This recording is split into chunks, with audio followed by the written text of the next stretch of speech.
এখন প্রশ্ন হলো, ভারতে যদি কোনো মুসলমানের হাতে যদি কোনো হিন্দু আইনজীবী এভাবে নিহত হতেন তাহলে কি হতো? ভারতে এখন বিজেপির মতো একটি উগ্র হিন্দুত্ববাদী সাম্প্রদায়িক সরকার ক্ষমতায়।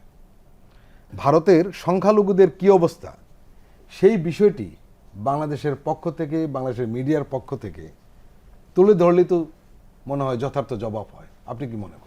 না, সেটা তো বটেই। আমার আগের কিন্তু আমরা এই বিষয়টা এড়িয়ে যাচ্ছি, কেউ তুলে ধরছে না। আপনি খেয়াল করেছেন, আমার আগের আলোচনায় আমি বলেছিলাম যে তথ্য উপাত্ত দিয়ে তুলে ধরার যে সক্ষমতা, যে প্ল্যানিং, সেটা খুব গুরুত্বপূর্ণ। একজন উপদেষ্টা ভারতের সেক্রেটারিকে, ফরেন সেক্রেটারিকে বলছেন এইটা খুব জোরালো এরকম কিছু হয় না, ওনাকে বলবেন, আবার উনি অবিশ্বাসও করতে পারেন, ভুলেও যেতে পারেন। সেখানে যদি তথ্য উপাত্ত দিয়ে প্রমাণ সহ আমাদের মিডিয়াগুলো নিয়মিত বেসিসে এটা করে, অথবা সরকারের একটা সেল থাকতে হবে যেই সেলের মাধ্যমে বাংলাদেশ বিষয়ে যেসব স্পর্শকাতর বিষয়ে মিথ্যা তথ্য প্রোপাগান্ডা চালানো হয় তার যে সত্য চিত্রটা তুলে ধরা তথ্য উপাত্ত সহ, সেটি করতে হবে সরকারের তরফ থেকে। যেমন ধরেন, এটি দেশের মানুষ জানে, ইন্ডিয়া কি জানে না? কিন্তু আবারও বলতে হবে যে বাংলাদেশে যখন বিএনপি নেত্রী নিপুণ রায় চৌধুরীকে রাস্তায় মারধর করা হয়, প্রহার করা হয়, রক্তাক্ত করা হয়, জেলে ঢুকানো হয়, তখন নিপুণ রায় চৌধুরী শুধুই একজন বিএনপি নেত্রী, সংখ্যালঘু নন। বাংলাদেশে যখন গয়েশ্বর রায়কে রক্তাক্ত করে তার সাদা পাঞ্জাবিকে লাল করে ফেলা হয়, মেরে গুলি করে পিটিয়ে কুবিয়ে, তখন গয়েশ্বরচন্দ্র রায় শুধুই বিএনপির স্ট্যান্ডিং কমিটির একজন সদস্য, সংখ্যালঘু নন। যে দেশে চরম সাম্প্রদায়িকতা চলছে, সংখ্যালঘুরা চরম নির্যাতনের শিকার হচ্ছে, ইন্ডিয়াতে, সেখানে মুসলমানদের কথা বলেন, খ্রিস্টানদের কথা বলেন, এমনকি দলিত সম্প্রদায়, তারা যে চরম নির্যাতনের শিকার হচ্ছে, সেই বিষয়গুলো বাংলাদেশের মিডিয়াতে আসছে না, বা সরকারের পক্ষ থেকে এই বিষয়ে উল্লেখ করা হয়নি যে তোমার দেশের চরম সাম্প্রদায়িকতা এবং সংখ্যালঘু নির্যাতন চলছে, আর আমাদের দেশের কথিত সংখ্যালঘু নির্যাতনের কাহিনী ফাঁদছ, এটা কি করে সম্ভব? এই বিষয়টা কিন্তু আপনি লক্ষ্য করবেন, ইন্ডিয়ায় সংখ্যালঘুদের উপর এই উগ্রবাদী বিজেপি যে ধরনের অত্যাচার নিপীড়ন চালায়, সেই সম্পর্কে কিন্তু মিডিয়া একেবারে এড়িয়ে যায়, এবং কখনোই সরকারের পক্ষ থেকে এই বিষয়টি কিন্তু ভারতের দৃষ্টি আকর্ষণ করা হয়নি। এবং টক শোতে আপনারা খুব বেশি বলেন, সেটি কিন্তু আমার চোখে পড়েনি। এটি কেন? না, ডেফিনেটলি আপনি যে কোশ্চেন রেজ করেছেন এটা বলা হয় না এমন না। সাম্প্রতিককালে সরকারের একজন গুরুত্বপূর্ণ উপদেষ্টা আসিফ নজরুল স্যার, তিনিও কিন্তু এই প্রশ্নটি রেজ করেছেন, বলেছেন যে ইন্ডিয়ায় যে হারে তারা সংখ্যালঘু মুসলমানদের উপর যে নির্যাতন নিপীড়ন করে, গুজরাইয়ের কসাই খ্যাত একজন মানুষকে প্রধানমন্ত্রীর চেয়ারে তারা বসায়, বাংলাদেশে এটা ভাবা যায়?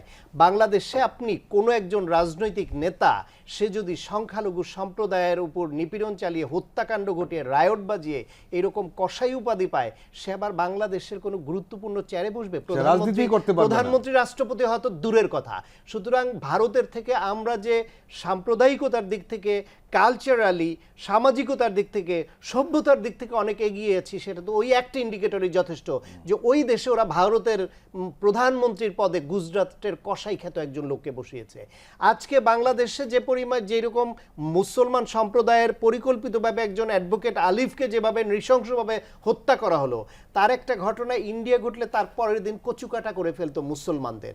কিন্তু তারপরও বাস্তবতা হচ্ছে ওরা ওদের রাজনীতিতে ওদের স্বার্থ দেখতে গিয়ে ওইখানে ডান বাম কেউই কিন্তু বাংলাদেশের এই বিষয়টা নিয়ে বা ওই ভারতের অন্যায্য অবস্থানের বিপরীতে নিচ্ছে না। যেটা মাহবুব ভাই আগে বলছিলেন যে মমতার মতো নেত্রী, যাকে বাংলাদেশের অনেকে কিন্তু একটু, যদিও আমাদের তিস্তার পানি নিয়ে বারবার বাধা দেওয়া মূল কলকাঠিটা এই ভদ্রমহিলাই করেছেন, নেড়েছেন, তারপরও তাকে কিন্তু বাংলাদেশের অনেক মানুষ পছন্দ করে।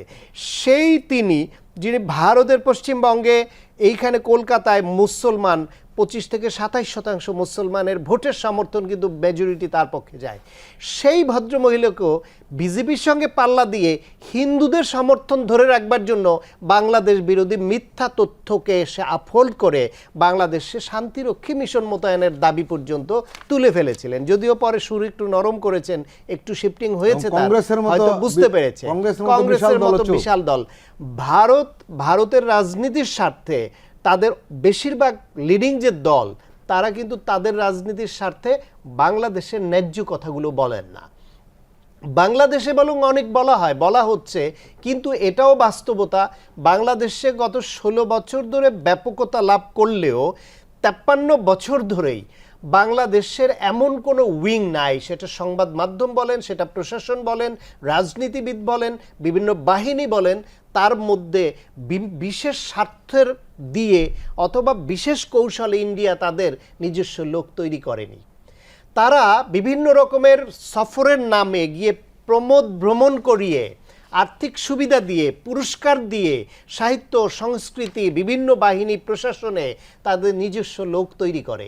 সেই লোকগুলো বাংলাদেশের চেয়ারে বসে থাকে কিন্তু মনে মনে থাকে ভারতপন্থী।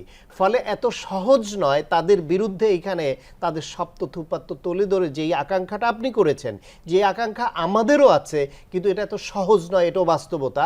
কারণ আমার ভেতরে ঢুকে আছে তাদের পন্থী লোক।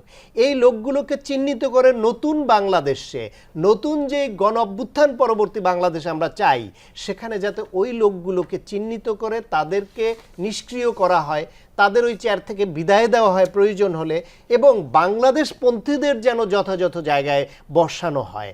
আমি বাংলাদেশের সব জায়গায় একটা পরিচয়ের লোককেই দেখতে চাই, তারা যেন শুধু বাংলাদেশপন্থী হয়। বাংলাদেশপন্থী হলেই সে বাংলাদেশের মানুষের পক্ষে থাকবে, বাংলাদেশের স্বার্থের পক্ষে থাকবে।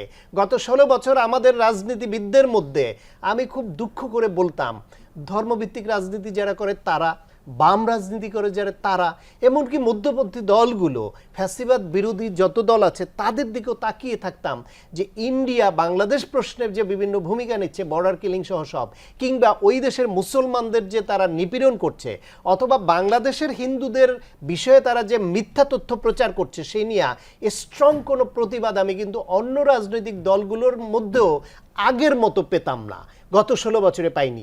এদের অনেকের মধ্যে ব্যক্তিগত আলাপচারিতায় দেখেছি বা বিভিন্ন সময় দেখেছি গেঁথে গিয়েছিল যে ভারতের সহযোগিতা ছাড়া দেশে ক্ষমতায় থাকাও যাবে না, ক্ষমতায় আসাও যাবে না, সুতরাং তাদের মন জুগিয়ে চলতে হবে। এইভাবে আমাদের জাতির বড় একটা অংশের মগজের সার্বভৌমত্ব আমরা বিকিয়ে দিয়েছিলাম ইন্ডিয়ার ওই পলিসির কাছে।